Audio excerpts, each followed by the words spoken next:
قرآن مجید کہتا ہے رمضان وہ مہینہ ہے جس میں ہم نے قرآن کو نازل کیا ہدی للناس وبینات من الہدی. یہ کتاب ایسی ہے جس میں لوگوں کے لیے گائیڈنس ہے.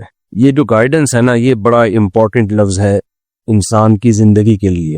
قرآن کا یہ دعویٰ ہے کہ ہدایت، جس کو انگلش میں ہم گائیڈنس کہتے ہیں، اردو میں رہنمائی کہتے ہیں، قرآن کا یہ دعویٰ ہے کہ یہ رہنمائی صرف قرآن کے پاس ہے، قرآن کے علاوہ کسی کے پاس گائیڈنس ہے ہی نہیں. آپ کہہ سکتے ہیں کہ یہ تو عجیب سی بات ہے بھائی، گائیڈنس کیوں نہیں ہے؟ ہم گائیڈنس اپنے ماں باپ سے لیتے ہیں. جی اب میں گائیڈنس ان سے لے رہا ہوں کہ نہیں لے رہا؟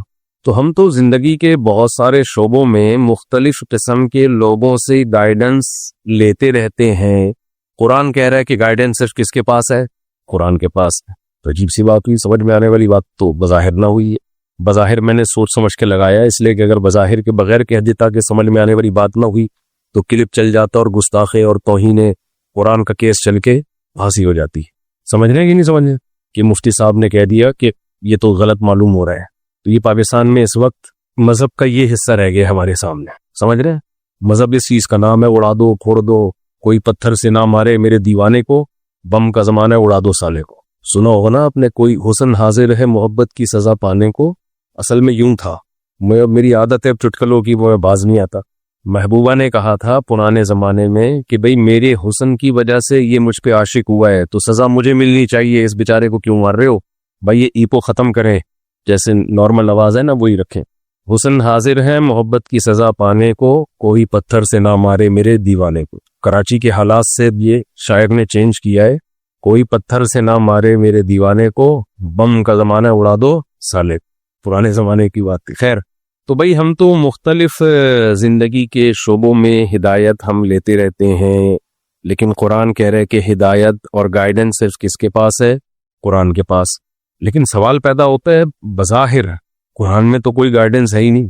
آپ کا گلا خراب ہو، قرآن سے گائیڈنس ملے گی کیسے ٹھیک کرنا ہے؟ جواب، اگر آپ ابھی تو ٹھیک ہے نا، گلا خراب تو نہیں ہے، تو جواب دینے مجھے. بھائی سب کا گلا خراب ہے تو جواب نہ دیں، اگر گلا صحیح ہے تو جواب دینے. ہمیں قرآن سے پتہ چلتا ہے گلا کیسے ٹھیک ہوتا ہے؟ نہیں. اگر قرآن سے پتہ چلتا ہوتا گلا کیسے ٹھیک ہوتا ہے تو میڈیکل کالجز میں قرآن پڑھایا جاتا. کیا خیال ہے؟ ENT اسپیشلسٹ بیٹھے ہوئے ہیں نا، کہاں گئے وہ؟ صحیح گئے پیچھے، وہ کھڑے ہو، کہاں چلے گا؟ تو آپ کے کڈنی میں کوئی مسئلہ ہے، کڈنی کو کیسے ٹھیک رکھنا ہے، ہم نے یہ گائیڈنس ہمیں ملتی ہے قرآن سے؟ نہیں ملتی. اگر ملتی تو گورا اپنی یونیورسٹیوں میں کیا پڑھاتا؟ قرآن پڑھاتا. پیسے آپ نے کیسے کمانے ہیں، یہ گائیڈنس ہمیں ملتی ہے قرآن سے؟ نہیں مل رہی بھائی ہمیں. اس کے لیے آپ کو تاجروں کے پاس اپنے بچوں کو بٹھاتے ہو. کبھی بھی بزنس سیکھنے کے لیے بچوں کو قاریوں کے پاس نہیں بٹھایا جاتا، مولاناؤں کے پاس بھی نہیں بٹھایا جاتا. لوگ مجھ سے پوچھ رہے ہوتے ہیں مفتی صاحب بزنس کا طریقہ بتا دیں، تو میں کہتا ہوں بھائی میں کوئی طریقہ بتا دیتا تو میں خود نہیں کر لیتا. ہم تو خود دوسروں پہ اعتماد کرتے ہیں بزنس کے معاملے میں. ہاں یہ ضرور بتا دیتا ہوں کہ کروڑوں میں کوئی ایک آدھ ہوتا ہے جس پہ اعتماد کیا جا سکے. تو ہم تو دیکھتے ہیں کہ ہمیں قرآن سے نہیں پتہ چل رہا بھائی. پیٹ خراب ہو جائے تو یہ گائیڈنس ہمیں نہیں مل رہی، سر میں درد ہو تو یہ گائیڈنس ہمیں نہیں مل رہی، بائک چلانے کا طریقہ نہیں مل رہا، گاڑی خراب ہو جائے تو انجن ٹھیک کرنے. تو قرآن کہہ رہا ہے گائیڈنس کس کے پاس ہے؟ قرآن کے پاس ہے. تو عجیب سی بات لگ رہی ہے یہ. دیکھیں گائیڈنس دو طرح کی ہوتی ہے. ہدایت یا گائیڈنس جسے ہم کہتے ہیں، جو ہماری زندگی کے سب سے امپورٹنٹ سوالات ہیں نا، جو ہمیشہ سے انسان حل کرنے میں لگا ہوا ہے، اس سوال کا جواب قرآن کہتا ہے میرے سوا کسی کے پاس نہیں ہے. میں سمجھا پا رہا ہوں اپنی بات؟ دیکھیں جب بھی ہم بلوغت کی دہلیز پہ قدم رکھتے ہیں، دماغ استعمال کرنا شروع کرتے ہیں، ایک سوال ہمیں بار بار کلک کرتا ہے لیکن ہم اس کو کچل دیتے ہیں، کہتے ہیں چھوڑو یار اس بحث میں نہیں پڑو.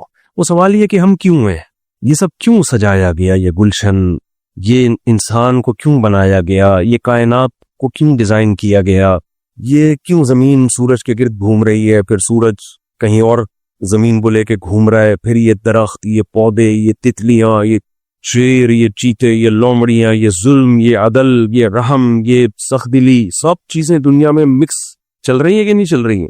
یہ سب ہے کیوں؟ اس کی ریزن کیا ہے؟ ہماری زندگی کا سب سے امپورٹنٹ سوال یہ ہے جسے ہم سائیڈ پہ رکھ کے اپنی زندگی گزارتے ہیں.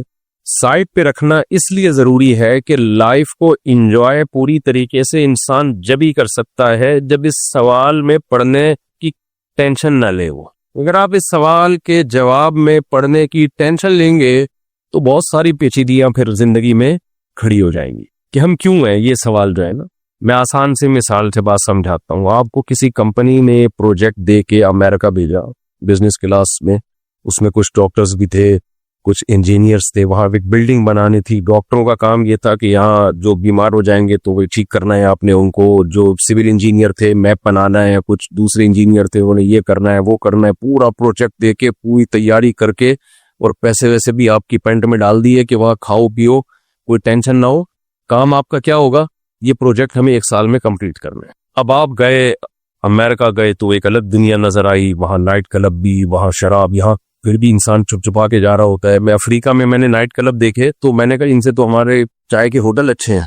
غریب ملکوں میں بھی نائٹ کلب بنائے ہیں ان لوگوں نے. ان غیر مسلموں میں تو نائٹ کلب لازمی ہے لیکن غریبوں والے نائٹ کلب ہے. تو جہاں اسلام نہیں ہوگا تو نائٹ کلب زندگی کا حصہ، شراب کباب، کیونکہ پھر لائف کا مقصد انجوائمنٹ کے بغیر کچھ بچتا نہیں ہے. تو اب آپ وہاں گئے، آپ نے ایک عجیب دنیا دیکھی. یار یہ تو علی رنگینی ہے، یہاں تو شراب بھی ہے، زنا بھی ہے، عیاشی بھی ہے، کوئی ٹینشن نہیں ہے. جیسے بچے بگڑ جاتے ہیں نا باہر ملکوں میں، ابا پیسے دے کے بیچتے ہیں یونیورسٹی میں پڑھ لینا، اتنے سیمسٹر کی فیس میں دے چکا ہوں. بچہ وہاں جا کے عیاشیوں، کئی بچے ہم نے دیکھے بگڑے وہاں جا کے. ابا نے پڑھائی کے لیے بھیجا، وہ پڑھائی کے علاوہ دوسرے کاموں میں لگ گئے. اب جب ان کو کوئی بار بار یاد دلائے گا کہ بیٹا تم یہاں آئے نہیں ہو، تمہیں یہاں بھیجا گیا ہے، کتنے پروٹوکول کے ساتھ بھیجا ہے، ورنہ پاکستان میں لوگ ترس رہے ہیں باہر بھاگنے کے لیے، تمہیں کمپنی نے بھیجا تو تم سوچتے نہیں ہو کہ تمہیں کیوں بھیجا گیا ہے. اب مجھے بات بتائیے، عیاشی کس میں، سوچنے میں ہے یا نہ سوچنے میں؟ نہ سوچنے میں مزے آ رہا ہے، چھوڑا یار دیکھیں گے دیکھا جائے. سوچنے میں تو ٹینشن ہے، کیوں بھیجا، مقصد کیا تھا، باؤنڈ ہو جاؤ گیا. انسان کی عادت یہ ہے کہ وہ خواہشات کو ہمیشہ ترجیح دیتا ہے. بہت کم لوگ ہوتے ہیں جو عقل کو سامنے رکھ کے زندگی گزارتے ہیں. ہم جب سے بالغ ہوتے ہیں نا، ہماری عقل اور دل کی خواہشات، ان کا ہمیشہ جھگڑا اور پھڈا ہی رہتا ہے. عقل کیا کہتی ہے، سگریٹ پیو کہ نہیں پیو؟ نہ پیو. لیکن دنیا میں کروڑوں لوگ ہیں جو سگریٹ پیتے ہیں. عقل کیا کہتی ہے، شراب ہونی چاہیے سوسائٹی میں کہ نہیں ہونی چاہیے؟ نہیں. باہر ملکوں میں آپ دیکھیں وہاں جو ایکسیڈنٹ ہوتے ہیں وہ اکثر شراب پی کے ہی ہوتے ہیں. لیکن دل کیا کہتا ہے، بھائی یہ سب چیزیں لیگل ہونی چاہیے.